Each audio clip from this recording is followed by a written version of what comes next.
Good morning Odisha. आज ହେଉଛି 27 ମେ सोमवार। आज रही 10ଟି गुरुत्वपूर्ण खबर। ता पूर्व आपण मैंने वीडियो को लाइक करी केउ जिल्लाରୁ देखुଛନ୍ତି कमेंट करंतु। तेबे प्रथम हेला स्थलभाग छुईला रेमाल। पवनर बेग 130 किलोमीटर बोहिला। तेबे बंगोपसागर सृष्टि होइथिया बात्या रेमाल आज भीषण बात्या रूप नहीं मध्यरात्रि रे बांग्लादेश पार्श्ववर्ती पश्चिमबंग उपकूल सागर द्वीप खेपुपुरा मध्य ଲ୍ୟାଣ୍ଡଫଲ୍ କରିଛି। ଲ୍ୟାଣ୍ଡଫଲ୍ ବେଳେ ପବନର ବେଗ ପାଖାପାଖି 120 କିଲୋମିଟର ରହିଥିବା ଜଣାପଡ଼ିଛି। ଆଜି ରାତି 8ଟା 30ରେ ରେମାଲ ସାଗର ଦ୍ୱୀପଠାରୁ 130 କିଲୋମିଟର, ଖେପୁପୁରା ଠାରୁ 140, ମଙ୍ଗଲା ଠାରୁ 160 କିଲୋମିଟର ଦୂରରେ କେନ୍ଦ୍ରୀଭୂତ ହୋଇଥିଲା। ତେବେ ପଶ୍ଚିମବଙ୍ଗ ଉପକୂଳଠାରୁ 70 କିଲୋମିଟର ଦୂରରେ ସମୁଦ୍ର ଗତି କରିବା ଆହୁରି ଘନୀଭୂତ ହୋଇଥିଲା। ସେତେବେଳେ ପବନର ବେଗ 110ରୁ 120 କିଲୋମିଟର ରହିଥିଲା। ଲ୍ୟାଣ୍ଡଫଲ୍ ବାଂଲାଦେଶ ଉପକୂଳ ସଂଲଗ୍ନ ପଶ୍ଚିମବଙ୍ଗର ତାଣ୍ଡବ ରଚିବା ଆରମ୍ଭ କରିଛି। ସ୍ଥଳଭାଗ ଅତିକ୍ରମ କରିବା ସମୟରେ ପବନର ଘଣ୍ଟା ପ୍ରତି ବେଗ 110ରୁ 120 କିଲୋମିଟର ରହିଛି। ଆଉ ସ୍ଥଳ ବିଭାଗ ବିଶେଷରେ 130 କିଲୋମିଟର ଛୁଇଁପାରେ ବୋଲି ଭାରତୀୟ ପାଣିପାଗ ବିଭାଗ ପକ୍ଷରୁ କୁହାଯାଇଛି। ସେପଟେ ବାତ୍ୟାକୁ ନେଇ ଓଡ଼ିଶାରେ ସେମିତି କିଛି ପରିବର୍ତ୍ତନ ନାହିଁ, କିନ୍ତୁ ପ୍ରବଳରୁ ଅତି ପ୍ରବଳ ବର୍ଷା ହେବ ବୋଲି ପାଣିପାଗ ବିଭାଗ ପକ୍ଷରୁ ସୂଚନା ମଧ୍ୟ ଦିଆଯାଇଛି। ଆଉ ସମୁଦ୍ର ଭିତରକୁ ନ ଯିବା ପାଇଁ ମତ୍ସ୍ୟଜୀବୀଙ୍କୁ ମଧ୍ୟ ବାରଣ କରାଯାଇଛି। ଆଉ ଓଡ଼ିଶାରେ 50ରୁ 60 କିଲୋମିଟର ବେଗରେ ପବନ ବହିଛି। ଯାଜପୁର, କେନ୍ଦ୍ରାପଡ଼ା, ମୟୂରଭଞ୍ଜ ଜିଲ୍ଲାରେ ମଧ୍ୟ ବର୍ଷାର ପ୍ରଭାବ ରହିବ। ଭଦ୍ରକ, ବାଲେଶ୍ୱର ଜିଲ୍ଲାରେ ପ୍ରବଳ ବର୍ଷା ଆରମ୍ଭ ହୋଇଗଲାଣି। ଏଥର ମାଟ୍ରିକରେ 96% ପାସ୍। ଆଉ ଏଥର ବି ଛାତ୍ରୀ ଅଧିକ ସଫଳ ହୋଇଛନ୍ତି। ମାଧ୍ୟମିକ ଶିକ୍ଷା ପରିଷଦ ଦ୍ୱାରା ପରିଚାଳିତ 2024 ହାଇସ୍କୁଲ ସାର୍ଟିଫିକେଟ ପରୀକ୍ଷା ଫଳ ପ୍ରକାଶ ପାଇଥିଲା କାଲି। ମାଟ୍ରିକରେ ରେଗୁଲାର ଏକ୍ସ ରେଗୁଲାର ପତ୍ର ବିନିମୟ ଛାତ୍ରଛାତ୍ରୀଙ୍କ ସାମଗ୍ରିକ ପାସ୍ ହାର 96.07% ରହିଛି। ଛାତ୍ରଙ୍କ ତୁଳନାରେ ଛାତ୍ରୀଙ୍କ ପାସ୍ ହାର ଅଧିକ। ଆଉ ଚଳିତ ବର୍ଷ ଛାତ୍ରଙ୍କ ପାସ୍ ହାର 95.39 ଥିଲାବେଳେ ଛାତ୍ରୀଙ୍କର 96.73 ରହିଛି। ତେବେ ଏ ବର୍ଷ ରାଜ୍ୟରେ କୌଣସି ସ୍କୁଲ ଶୂନ୍ୟ ପାସ୍ ତାଲିକାରେ ନଥିବା ବେଳେ 2644ଟି ସ୍କୁଲରେ ସମସ୍ତେ ପାସ୍ ହୋଇଛନ୍ତି। 2023ରେ ପାସ୍ ହାର 96.19% ଥିବାବେଳେ ଏବେ ଚଳିତ ବର୍ଷ 96.07% ରହିଛି।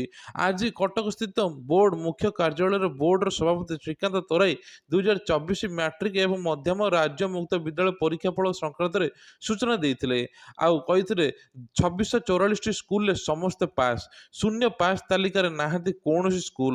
ଖୋର୍ଦ୍ଧା ଜିଲ୍ଲାରେ ପାସ୍ ହାର ସବୁଠୁ ବେଶୀ, ନୂଆପଡ଼ାରେ ସବୁଠୁ କମ୍।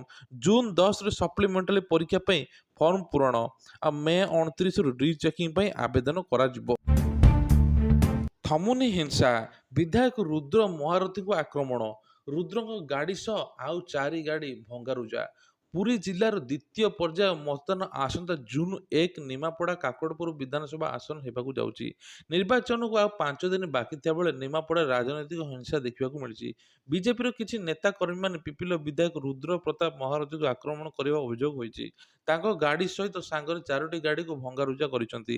ନିମାପଡ଼ା ବ୍ଲକ ତେରୁଣ୍ଡିଆ ପଞ୍ଚାୟତରେ ଏଭଳି ଘଟଣା ଘଟିଛି। ଏହି ପଞ୍ଚାୟତରେ ବିଜେପି ବିଧାୟକ ପ୍ରଭାତୀ ପରିଡ଼ାଙ୍କର ଆଉ ଏଣୁ ପ୍ରଭାତୀଙ୍କର ନିକଟରେ ବିଜେପିରେ ମିଶୁଥିବା ନିମାପଡ଼ା ବିଧାୟକ ସମୀର ରଞ୍ଜନ ଦାସଙ୍କ ପ୍ରରୋଚନାରେ ତାଙ୍କୁ ସମ୍ଭବତଃ ଆକ୍ରମଣ କରାଯାଇଥିବା ଶ୍ରୀ ବିଧାୟକ ମହାରଥୀ ଏବଂ ରାଜ୍ୟସଭା ସୁଭାଶିଷ ଖୁଣ୍ଟିଆ କହିଛନ୍ତି।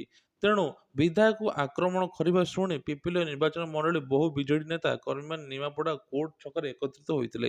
ଏହି ଘଟଣାରେ ନିମାପଡ଼ା ଥାନା ପୋଲିସ ବିଜେପିର 2 ବିଜେପି କର୍ମୀଙ୍କୁ ପଚରା ଉଚରା କରୁଛି। ଅପରପକ୍ଷରେ 2 ଜଣ ଛାଡ଼ିବା ଦାବିରେ ବିଜେପି ନେତା ଏବେ କର୍ମୀମାନେ ନିମାପଡ଼ା ଥାନା ଆଗରେ ଧାରଣା ଦେଇଛନ୍ତି। ନିମାପଡ଼ା ନିର୍ବାଚନ ମଣ୍ଡଳୀରେ ଏମିତି କାହିଁକି ହୋଇଛି, କାହିଁକି ଏସବୁ ବିଜେଡି ଉପରକୁ ଆକ୍ରମଣ ହୋଇଛି, ସେ ନେଇ ପଚରା ଉଚରା କରୁଛି ପୋଲିସ। ସେପଟେ ବିଜେପିକୁ ଟାର୍ଗେଟ କଲେଣି ବିଜେଡି। ଫୋକସରେ ଶେଷ ପର୍ଯ୍ୟାୟ, ପ୍ରଚାର ମଇଦାନକୁ ଓହ୍ଲାଇବେ ମୋଦି, ଶାହା, ରାହୁଲ, ଖଡ଼ଗେ। ତେବେ ଜୁନ 1ରେ ରାଜ୍ୟରେ ଶେଷ ପର୍ଯ୍ୟାୟ ନିର୍ବାଚନ ହେବା ପାଇଁ ଯାଉଛି। ଏଥିରେ ମୟୂରଭଞ୍ଜ, ବାଲେଶ୍ୱର, ଭଦ୍ରକ, ଯାଜପୁର, କେନ୍ଦ୍ରାପଡ଼ା, ଜଗତସିଂହପୁର ଲୋକସଭା ଆସନ, ଏହା ଅଧୀନସ୍ଥ 42ଟି ବିଧାନସଭା ଆସନରେ ମତଦାନ ହେବ। 2019 ନିର୍ବାଚନ ଫଳାଫଳ ଦେଖିଲେ 6ଟି ଯାକ ଲୋକସଭା ଆସନରୁ ବିଜେପି ମୟୂରଭଞ୍ଜ, ବାଲେଶ୍ୱର ଜିତିଥିବା ବେଳେ ବିଜେଡି ବାକି 4ଟି ଜିତିଥିଲା। ହେଲେ ବିଧାନସଭା ନିର୍ବାଚନରେ ବିଜେଡି 33ଟି ଆସନ ବାଜି ମାରିଥିବା ବେଳେ ବିଜେପି ମାତ୍ର 9ଟି ଆସନ ଜିତିଥିଲା। କଂଗ୍ରେସ କେଉଁଠି ବି ଖାତା ଖୋଲି ପାରିନଥିଲା। କେତେକ ସ୍ଥାନରେ କଡ଼ା ଲଢ଼େଇ ହୋଇଥିଲା। ଏହା ବାଦ ବିଜେଡି 2020 ନିର୍ବାଚନରେ ବାଲେଶ୍ୱର ବିଧାନସଭା ଆସନକୁ ବିଜେପିକୁ ଛଡ଼ାଇ ଆଣିଥିଲା। ତେବେ ଷଷ୍ଠ ପର୍ଯ୍ୟାୟରେ ନିର୍ବାଚନ ହେବାକୁ ଥିବା ବେଳେ ଆସନଗୁଡ଼ିକ ବିଜେଡି ପୂର୍ବରୁ ଭଲ ପ୍ରଦର୍ଶନ କରୁଥିବା ଦେଖିବାକୁ ମିଳିଥିଲା। ଏ ବର୍ଷ କ'ଣ ହେଉଛି ସେ ନେଇ ଅପେକ୍ଷା ରହିଛି। ମୋଦି ବାରିପଦାରେ ଛଉ ପଡ଼ିଆରେ ମଧ୍ୟାହ୍ନ 12:30 ଜନସଭାକୁ ସମ୍ବୋଧନ କରିବେ। ଏହାପରେ ଅପରାହ୍ନ 2ଟାରେ ବାଲେଶ୍ୱର ରେମୁଣାସ୍ଥିତ ନରହରି ପଡ଼ିଆରେ ଏବଂ ଅପରାହ୍ନ 4ଟା କେନ୍ଦ୍ରାପଡ଼ାର ବରୁଆ ପଡ଼ିଆରେ ବିଜୟ ସଂକଳ୍ପକୁ ସମାବେଶ ସମ୍ବୋଧନ କରିବେ। ତେଣୁ ଏନେଇ ଚଳଚଞ୍ଚଳ। ସମୁଦ୍ର ତଟ ବାଲିରେ ପୋତି ହୋଇ ରହିଥିଲା ମନ୍ଦିର। ଅତୀତର ମୁଖ୍ୟ ଚାକି ରୂପେ ଚୂଳ ଉପରେ ଶୋଭା ପାଉଛି ଶିବଲିଙ୍ଗ। ତେବେ ଓଡ଼ିଶାରେ ରହିଛି ଅନେକ କୀର୍ତ୍ତିରାଜି। ଏହି କୀର୍ତ୍ତିରାଜି ମଧ୍ୟରେ ଓଡ଼ିଶାରେ ଥିବା ମନ୍ଦିର ସ୍ୱତନ୍ତ୍ର ମାହାତ୍ମ୍ୟ ବହନ କରେ। ତେବେ ଆପଣ ଦେଖୁଥିବେ ଏହି ମନ୍ଦିର ପଛରେ ରହିଛି ଏକ ଖାସ୍ ରହସ୍ୟ, ଯାହା ବିଷୟରେ ଜାଣିଲେ ଆପଣ ବି ଆଶ୍ଚର୍ଯ୍ୟ ହେବେ। ଗଞ୍ଜାମ ଜିଲ୍ଲାର ଗଞ୍ଜାମ ବ୍ଲକ କଣ୍ଟିଆଗଡ଼ ନିକଟରେ ବାଟେଶ୍ୱର ମହାଦେବ ମନ୍ଦିର ରହିଛି ସ୍ୱତନ୍ତ୍ର ମାହାତ୍ମ୍ୟ। ସମୁଦ୍ର ତଟ ବାଲିରେ ପୋତି ହୋଇ ରହିଥିଲା ଏହି ମନ୍ଦିର। ମନ୍ଦିର ଚୂଳରେ ଥିଲା ଶିବଲିଙ୍ଗ। କେଉଁ କାଳରୁ ସ୍ଥାନୀୟ ଲୋକମାନେ ସେହି ଲିଙ୍ଗକୁ ପୂଜା କରିଥିଲେ, କିନ୍ତୁ କାଳକ୍ରମେ ଅଞ୍ଚଳବାସୀ ସହଯୋଗରେ ବାଲି ଖୋଳିବା ପରେ ବାହାରିଲା ପୂରା ମନ୍ଦିର।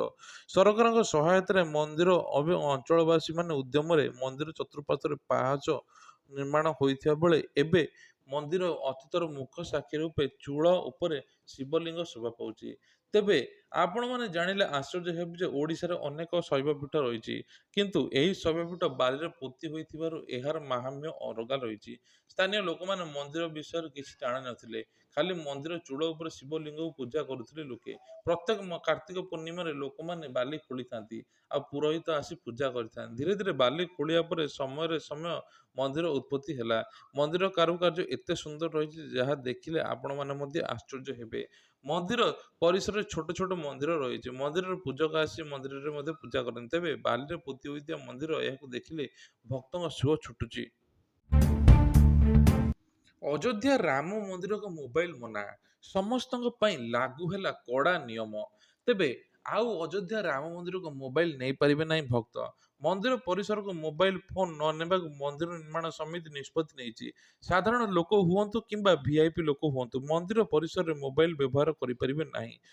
ଶୁକ୍ରବାର ଦିନ ନୃପେନ୍ଦ୍ର ମିଶ୍ର ଅଧ୍ୟକ୍ଷତାରେ ରାମ ମନ୍ଦିର ନିର୍ମାଣ ସମିତି ବୈଠକ ଆୟୋଜିତ ହୋଇଥିଲା, ଯେଉଁଥିରେ ରାମ ମନ୍ଦିର ପରିସରରେ ସୁରକ୍ଷା ବ୍ୟବସ୍ଥାକୁ ନେଇ କଡ଼ା ହେଇଛି।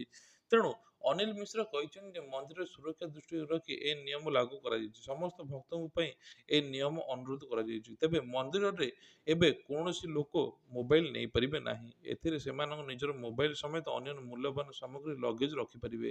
ଶ୍ରଦ୍ଧାଳୁଙ୍କୁ ସୁରକ୍ଷା ପାଇଁ ମୋବାଇଲ ବ୍ୟାନ୍ ନିଷ୍ପତ୍ତି ନିଆଯାଇଛି। ଯାତ୍ରୀମାନେ ଏହାର ସମ୍ମାନ ଦେବା ନିହାତି ଜରୁରୀ ବୋଲି କହିଛନ୍ତି। ପେଟ୍ରୋଲ ଦରର ହେଲା ବଡ଼ ପରିବର୍ତ୍ତନ। ଭୁବନେଶ୍ୱରରେ ପେଟ୍ରୋଲ ଦରର ପରିବର୍ତ୍ତନ ହୋଇଥିବା ଦେଖିବାକୁ ମିଳିଛି। ସେହିପରି ଅନ୍ୟ ଦେଶ ଅନ୍ୟ କିଛି ସ୍ଥାନରେ ମଧ୍ୟ ଦର ଖସିଥିବା ଦେଖିବାକୁ ମିଳିଛି। ଆସନ୍ତୁ ଜାଣିବା କେଉଁ ସହରରେ କେତେ ରହିଛି ଡିଜେଲ ପେଟ୍ରୋଲ ମୂଲ୍ୟ। ଭୁବନେଶ୍ୱରରେ ପେଟ୍ରୋଲ ଦର 101 ଟଙ୍କା 34 ପଇସା ରହିଥିବା ବେଳେ ଡିଜେଲ ମୂଲ୍ୟ 92 ଟଙ୍କା 51 ପଇସା ରହିଛି। ଦିଲ୍ଲୀରେ ପେଟ୍ରୋଲ ମୂଲ୍ୟ 94 ଟଙ୍କା ରହିଛି ଏବଂ ଡିଜେଲ ମୂଲ୍ୟ 87 ଟଙ୍କା ରହିଛି। ମୁମ୍ବାଇରେ ପେଟ୍ରୋଲ ଲିଟର ପିଛା 104 ଟଙ୍କା ଥିବା ବେଳେ ଡିଜେଲ ମୂଲ୍ୟ 92 ଟଙ୍କା ରହିଛି। ସେହିପରି କୋଲକାତାରେ 103 ଟଙ୍କା ରହିଥିବା ବେଳେ ଡିଜେଲ ମୂଲ୍ୟ 90 ଟଙ୍କା ରହିଛି। ଚେନ୍ନାଇରେ 100 ଟଙ୍କା ପେଟ୍ରୋଲ ଥିବା ବେଳେ ଡିଜେଲ ଦାମ 92 ଟଙ୍କା ରହିଛି। ତେଣୁ ପେଟ୍ରୋଲ ଡିଜେଲ ଦାମ SMS ମାଧ୍ୟମରେ ଆପଣମାନେ ଜାଣିପାରିବେ। ଇଣ୍ଡିଆନ ଅଏଲ ୱେବସାଇଟ ଆପଣଙ୍କୁ ଯିବେ, ନହେଲେ ନିଜ ସହରର କୋଡ ନମ୍ବର ଲେଖି 9224992249 SMS କରିପାରିବେ। ଯାହାଫଳରେ ପ୍ରତ୍ୟେକ ଦିନ ପେଟ୍ରୋଲ ମୂଲ୍ୟ କେତେ ରହିଛି ଆପଣମାନେ ଜାଣିପାରିବେ। ପ୍ରତ୍ୟେକ ସକାଳ 6ଟାରେ ପେଟ୍ରୋଲ ଓ ଡିଜେଲ ମୂଲ୍ୟର ପରିବର୍ତ୍ତନ ହୋଇଥାଏ। ଆଜି ସ୍ଥିର ରହିଛି ସୁନା ଦର, ଜାଣନ୍ତୁ କେତେ ମୂଲ୍ୟ ଅଛି। ସୁନା କିଣିବାକୁ ଚାହୁଁଥିଲେ ପ୍ରଥମେ ଜାଣନ୍ତୁ ଦାମ। ଆଜି ଭାରତୀୟ ବଜାରରେ 24 କ୍ୟାରେଟ ସୁନା 10 ଗ୍ରାମ ପ୍ରତି 72,440 ଟଙ୍କା ହୋଇଥିବା ବେଳେ 22 କ୍ୟାରେଟ ସୁନା 10 ଗ୍ରାମ ପିଛା 66,400 ଟଙ୍କା ରହିଛି। ସେହିପରି ଭୁବନେଶ୍ୱରରେ 22 କ୍ୟାରେଟ ସୁନା ଦର 66,400 ଟଙ୍କା ରହିଥିବା ବେଳେ 24 କ୍ୟାରେଟର ମୂଲ୍ୟ 72,000 ଟଙ୍କା ରହିଛି। ମୁମ୍ବାଇରେ 22 କ୍ୟାରେଟ 24 କ୍ୟାରେଟ ମୂଲ୍ୟ 66,400 ଟଙ୍କା ରହିଥିବା ବେଳେ 72,400 ରହିଛି 24 କ୍ୟାରେଟର ମୂଲ୍ୟ। ନୂଆଦିଲ୍ଲୀରେ ମଧ୍ୟ 22 କ୍ୟାରେଟର 66,550 ରହିଥିବା ବେଳେ 24 କ୍ୟାରେଟ ମୂଲ୍ୟ 72,590 ଟଙ୍କା ରହିଛି।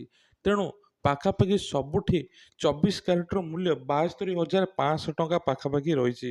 ପୂର୍ବ ଭାରତର ପ୍ରମୁଖ ସହର କୋଲକାତାରେ ଯଥାକ୍ରମେ 72,440 ରହିଛି।